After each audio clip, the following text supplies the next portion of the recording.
All right. Well, we had a riveting Thursday night football game between Riveting. Mark's Chicago Bears and the Carolina Panthers, who, the Bears helped their case and didn't help their case all at the same time with sending the Panthers to an even higher likelihood to get the number one overall pick, which, of course, the Bears own that pick.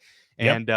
And the Bears themselves get their third win of the season, so they're not in any jeopardy of threatening to move outside of the top 10 either. So right now, Mark, they are in good positioning. But here in the Football Lounge, bringing you a bonus episode to talk about the Bears, the state of the team, Thursday Night Football recap, and we'll talk a little bit more about the Las Vegas Raiders saga that continues to evolve since we obviously didn't have a show dedicated to that being out the past couple weeks. But let's focus here on Thursday Night Football to begin with. Bears get a 16-13 win. Tyson Bagent, with his arm wrestling champion father in the stands, gets a win for the Chicago Bears, his second of the season now. So it's 2 wins for Tyson, 1 2-2. for Justin Fields, and now you got a quandary on your hands. Oh, No, I'm yeah, just kidding. a real quandary. Of course, we're starting Justin Fields moving forward once he's healthy, which it looks like next week, Mark. He'll be able to go 10 days to get ready and healthy there. But Bears get the win. It didn't look convincing. A lot of takeaways from this game, particularly since we got to see Bryce Young on the national stage, which I believe this was the first nationally televised game for the Panthers that I can think of off the top of my head. So first time for the nation, really, maybe to get an extended look at Bryce Young. I I'm think not sure if they played. maybe. Yeah, I don't know if they we'll have had to look a primetime game before that. I will start with the Panthers here really quickly before we jump into the Bears, just in talking about the game before we get into the real state of the union with the Bears. I really don't understand at all what the Panthers are doing. I mean, 38 pass attempts for Bryce Young. The Bears have a stout rush defense, but Miles Sanders was not involved in the offense at all. He was kind of their one big free agent signing besides the Adam Thielen get. Chuba Hubbard, not enough carries. I felt like when they actually committed to running the ball at times, like he was making some headway in the game was always close. They were ahead for a large portion of the game after that punt return. I think there needs to be more common sense in that organization. And I wonder if it's top down where they feel the pressure from David Tepper and so they are just trying to showcase Bryce Young, and CJ Stroud's explosion has not helped Bryce Young at all. I really, really wish this Panthers organization would just commit to protecting him and running the football and building a foundation to where then you can have success going forward, because you're going to get this kid killed. He has CJ Stroud. We said it last week, like he has nothing to work with. Bryce Young has nothing to work with, but CJ Stroud, at least there's an elite left tackle. There's some speed, and he's a big, strong athlete who can stand in the pocket. Yeah. Bryce Young, at times, I thought there was some pop when he was mobile and scrambling a little bit. But man, oh man, on some of those deep out routes and deep balls, he just doesn't have it.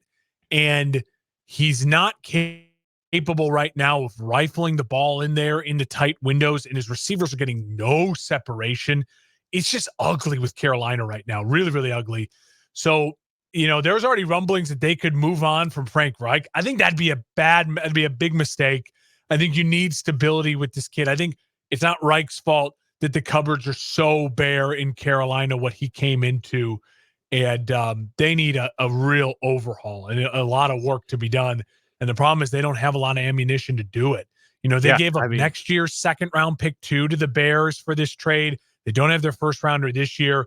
They have got to be aggressive in free agency and building a real offensive line, a real run game, and a play action game that he then can thrive off of going forward in the future. I'll let you talk about Carolina before we jump into the Bears, but that's just how I feel right now. If I was a Carolina Panthers fan, I'd be screaming on Twitter every day, protect this kid, run the ball, create an identity. They don't have any of that right now. Yeah, no, I agree entirely with that sentiment. And on top of that, especially the latter part of what you talked about there, which is the draft capital aspect, this team has a lot of holes to fill. Yeah. I think that they have a lot of talent on defense overall. So, you're not as concerned about that aspect of the team. They obviously could use some linebackers and, another safety, but that aspect of the team is pretty well intact, but the offense does have a lot of holes. Clearly, they don't really have a running back, and they paid Miles Sanders for multiple years. And, Yeah. he came back. He had been injured for a good portion of this season, comes back, and yeah, they haven't really been able to get anything going on the ground there. So they could use, a type of running back like a Christian McCaffrey, for lack of a better, example there, that can create on his own. They could use another offensive lineman, particularly on the right side of the line. They could use a true tight end. I mean, they're just not doing much with Hayden Hurst at all. Tommy Tremble is a fine backup tight end. And you mentioned it. I mean, no receivers to speak of that can get separation. Adam Thielen is fine in terms of a veteran wide receiver there that is a good possession receiver type of dude. But obviously at this age of in his career, he's not a guy that's going to create separation with his route running ability. And they don't have anyone else like that. You thought maybe rookie Jonathan Mingo would be the type of guy to maybe work himself into the rotation as a reliable a target for Bryce Young, like Tank Dell has been for CJ Stroud in recent weeks.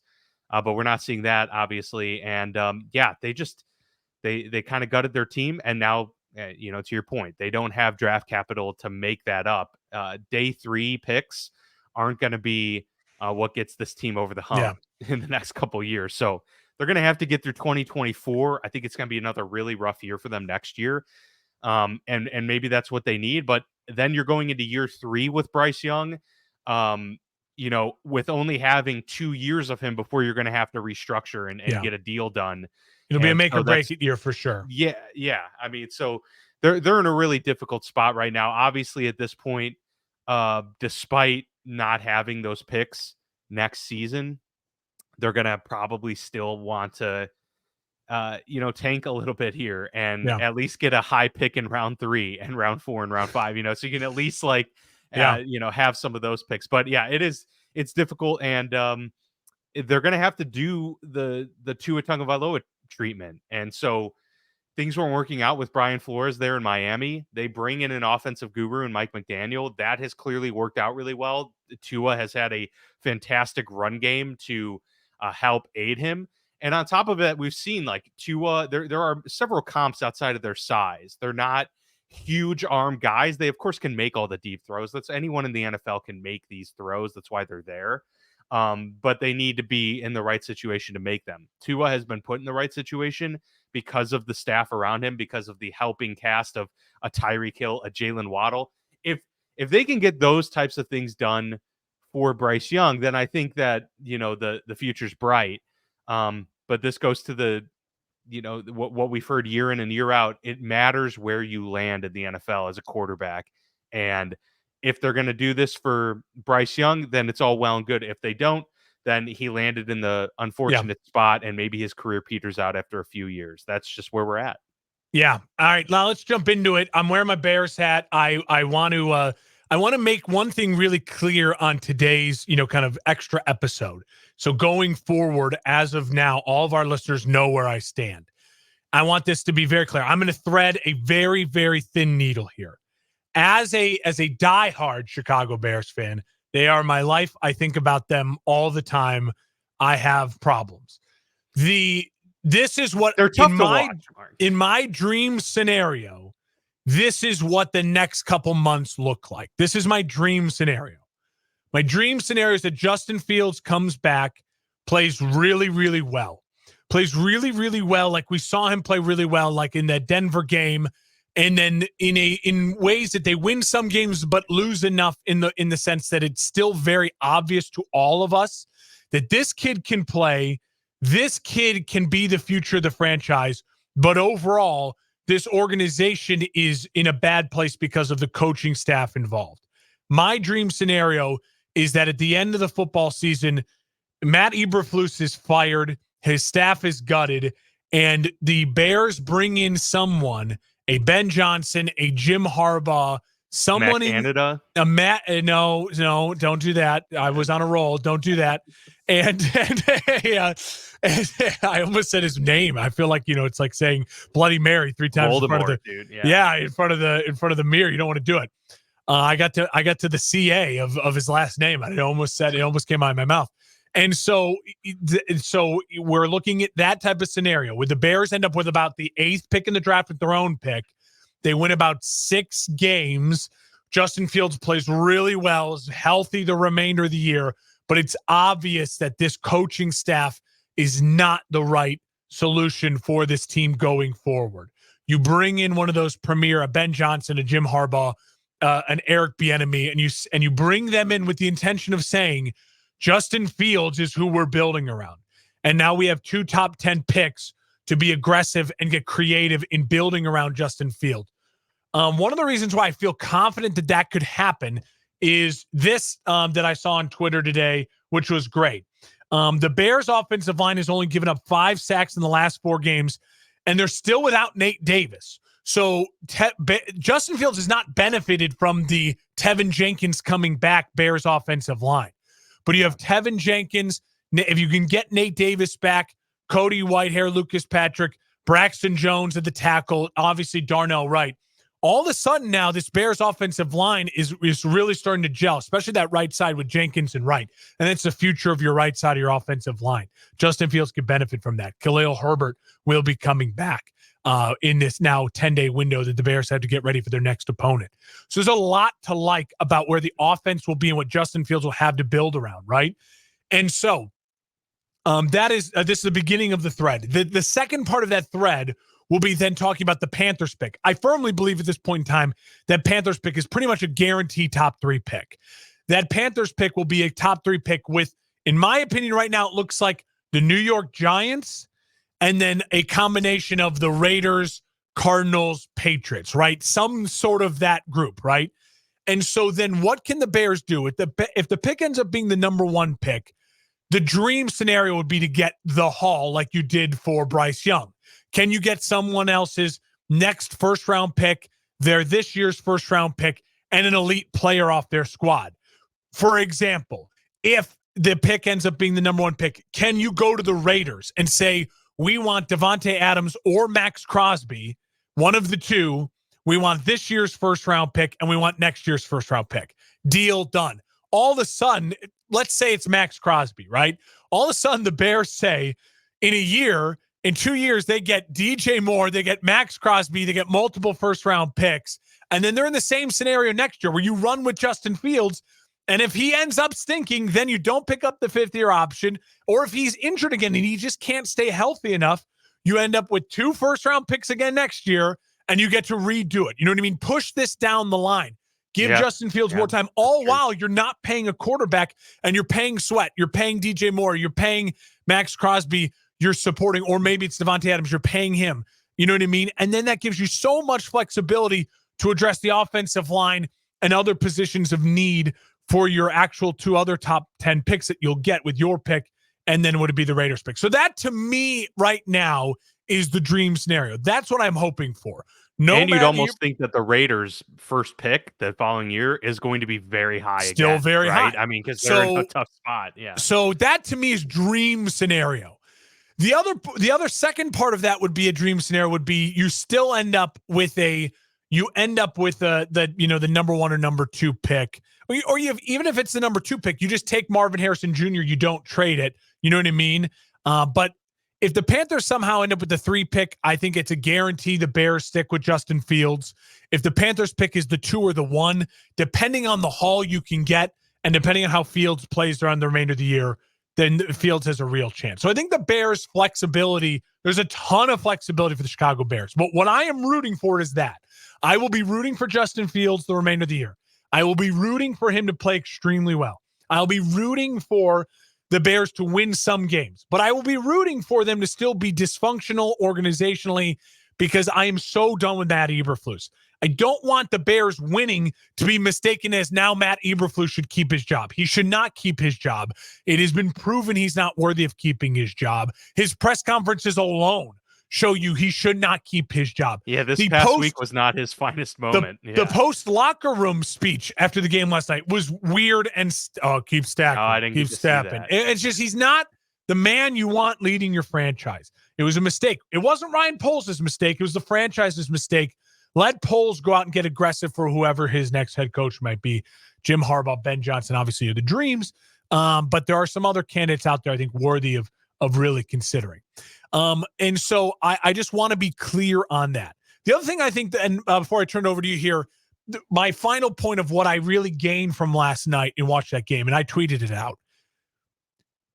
We don't have to watch Tyson Bagent anymore. Like, please, like, for the love of God, I feel really comfortable knowing now this kid got some experience. He is a capable backup quarterback. You had a backup quarterback play 4 games for you, start 4 games. He was 2-2. That's what you want from your backup quarterback. That's exactly what you want from your backup quarterback. In the worst case scenario, he has to play 4 games. He went 2-2. He kept it together enough. The problem was you were in such a hole by the time your backup got in there that you were already a 5-loss team, you know what I mean, through week 5. So you're in a really tough spot anyways. But he handled his stuff. He is a very capable backup, whether it's Justin Fields' backup, whether it is Caleb Williams' backup, whether it's Drake May's backup going forward. You found in an undrafted free agent who you're not paying anything a backup quarterback. That's great. That is really, really great news. And I think overall, I will credit the Chicago Bears team.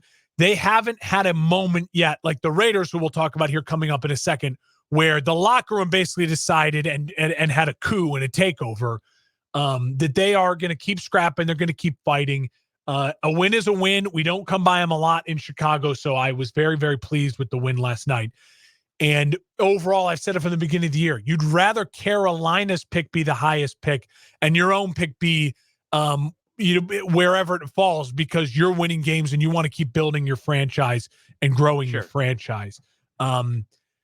I will make it clear my final stance. I'm rooting for Justin Fields. I still believe the best case scenario for this organization going forward to be a consistent winner long-term is Justin Fields. He's got to prove he can stay healthy, and he's got to keep playing football the way he did against Denver and against Washington throughout the remainder of the year. And I think that we've already seen enough from Matt Eberflus to know he's not the guy going forward. Yeah, I think the Bears are in a unique spot to where it's kind of a win-win for them regardless, because if the wheels do fall off, if everything goes wrong here and Justin Fields isn't the guy, then you likely have the 1 and 2. And Caleb Williams and Marvin Harrison Jr., that's a franchise-altering type of draft right there. Yeah. Obviously, you never know until the guys play, but in terms of prospects and projections, that would be that type of move. So, worst case scenario is Justin Fields isn't the guy. The team's in disarray. They have to kind of clean house and start from scratch. Well, they have the assets to start from scratch. They're able to do that, and it wouldn't create so much of a pivot for them as it would for some other teams where they're going to have to now start selling the farm and really starting things over. You already have a guy on the defensive side now that you're going to anchor with Montez Sweat getting his big deal. Hopefully you get a little bit more out of the linebackers that you've wanted to see. You have a Jalen Johnson who obviously I would imagine you want them to get that figured out so that he can be kind of a long-term fixture in the defensive backfield as well.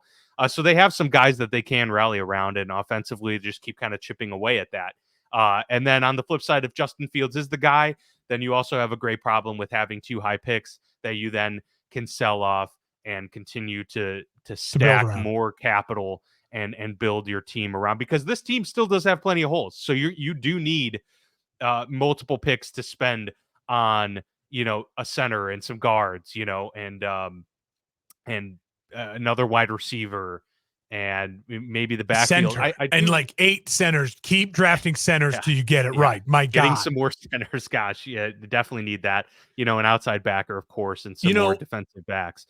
I'll go to you because I do have a question for you as well. Yeah, what is the question? Relates to a certain other position, but no, I want to hear what you have to say first. So about I guess those. to me, like going back to like my whole Max Crosby trade idea, that scenario again, if the worst case scenario for the Chicago Bears is that the pick falls to Carolina's going to be 1, 2, or 3, right? That pick's going to be, there's no way we feel like they're going to get to 4 or 5 wins and get to unlikely, that 4 spot. It's just not, even though their schedule's weak, they might get to 3 wins, but again, that probably is still going to be in that almost guaranteed top 3 pick. So in worst case scenario, the Carolina pick is 3 and you just take Marvin Harrison Jr. You know what I mean? Like, that's worst case scenario for Chicago right now. That is an amazing place to be. But if you end up with the 1 pick or the 2 pick and you feel really confident that Justin Fields is your guy and you don't love your evaluations on Drake May and Caleb Williams, right? Think of the bidding war. I mean, think of not just the Raiders. Arizona would be in maybe on that. New York, the Giants would maybe be in trying to trade up to that number 1 or number 2 pick. The New England Patriots trading up for that number 1 or number 2 pick. The Rams, the Seahawks, maybe even in division, the Vikings and the Packers. Like Patriots, Atlanta. Like, there are real teams that could be looking at that as a serious option for them to trade up to. Seattle. Like, you're telling me I can't get DK Metcalf in your next 2 first-round picks for you to go up and go get Caleb Williams? You know what I mean? Like, that's what you're going to – that's the kind of haul who's to say that they couldn't get that type of haul for the number 3 pick? Because it's not just about the position where you are. It's about who's coming after you too, right? Teams want to make sure that the number 4 pick doesn't get Drake May in that instance, right? Exactly right. The price goes up. Exactly right. So I think worst case scenario, I mean, the Bears are going to be really able to improve their team.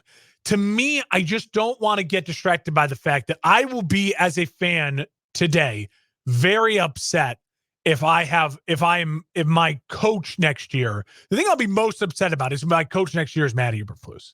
Like, whether it's Justin Fields, whether it's Caleb Williams, Drake May, and all these other things, the thing I'll be most upset about is if my coach is Matt Eberflus. The second thing I'll be most upset about is if my new head coach is a defensive guy. Like, we're at the point where you have to go. Nagy was the wrong offensive guy, but there are offensive guys out there, Jim Harbaugh, Ben Johnson being the 2 dream scenario candidates, that, like, those are real options that really need to be considered.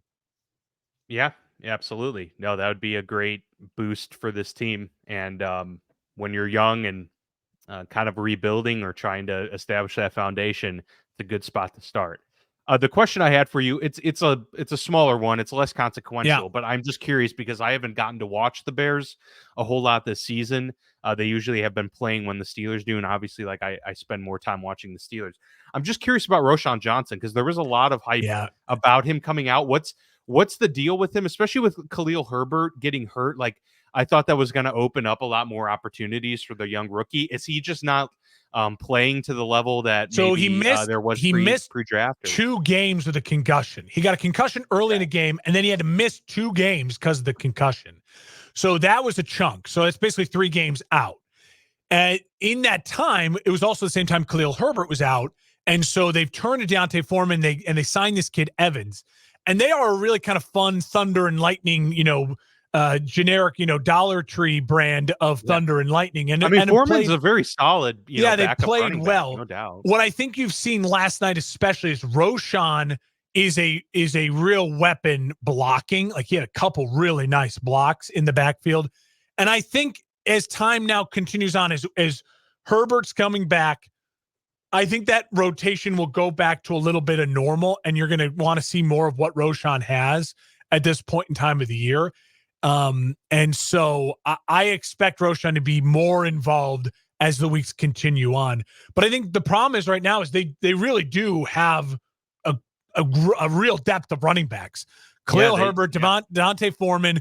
This Evans kid has been a nice surprise, little, dink and dunk out of the backfield. And then Roschon Johnson's kind of the one full all-around back. And so I'd like to see him play more. I really want to see him play more. I'm with you on that.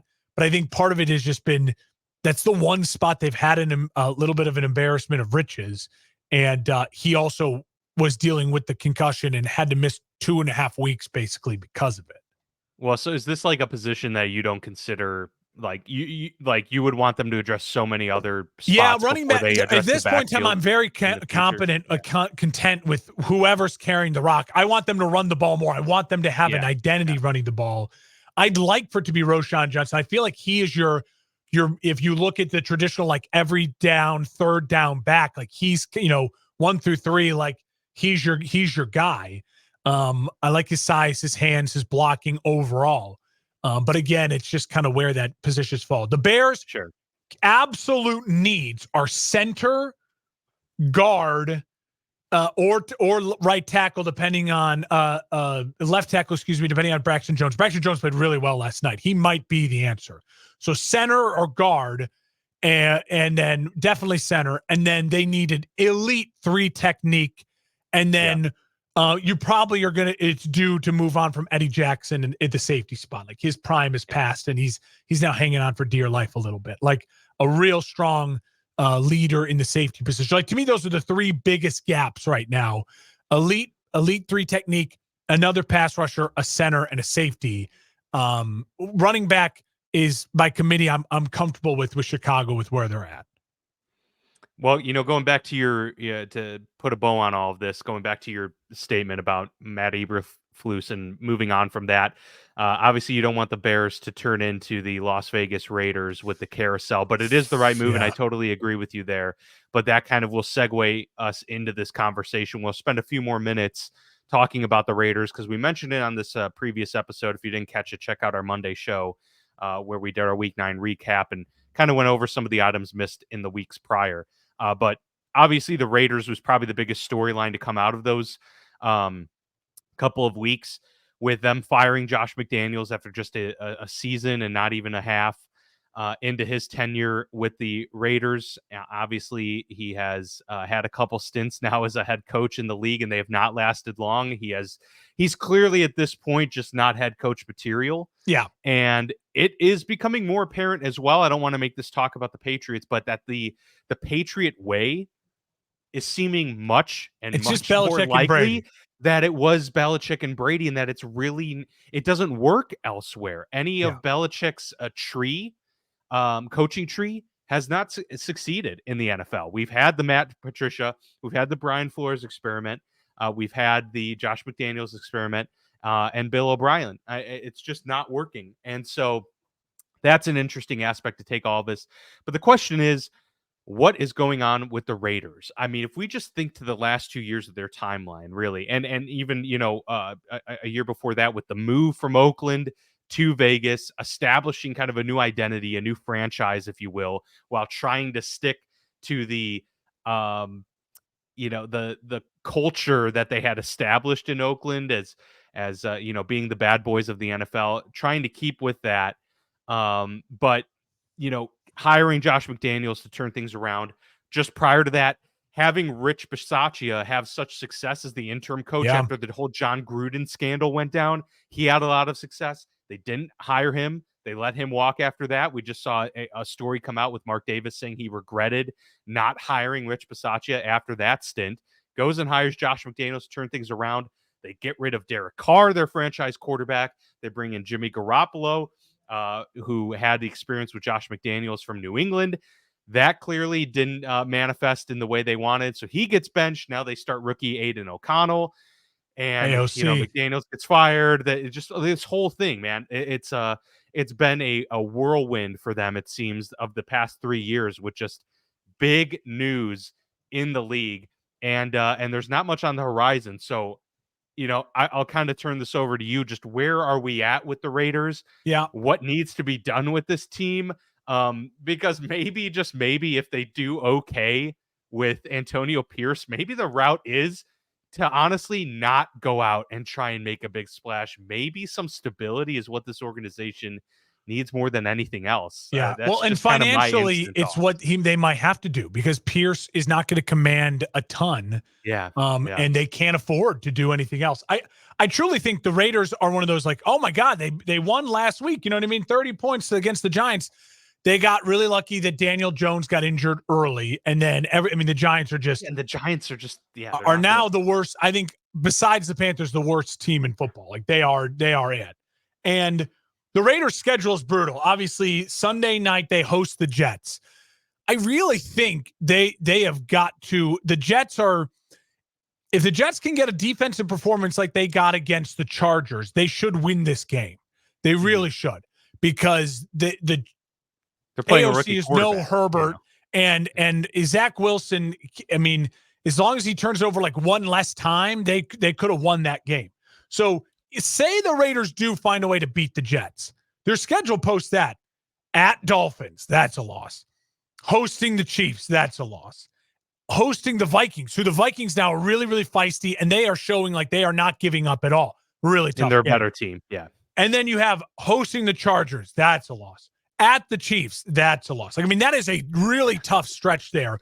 So I think the Raiders, it is a really, really tough job. I think if you're the Raiders and you're Pierce and you get that job and you're the GM, if I were you, if I were them, I would look to try to really go all in on let's find our future quarterback.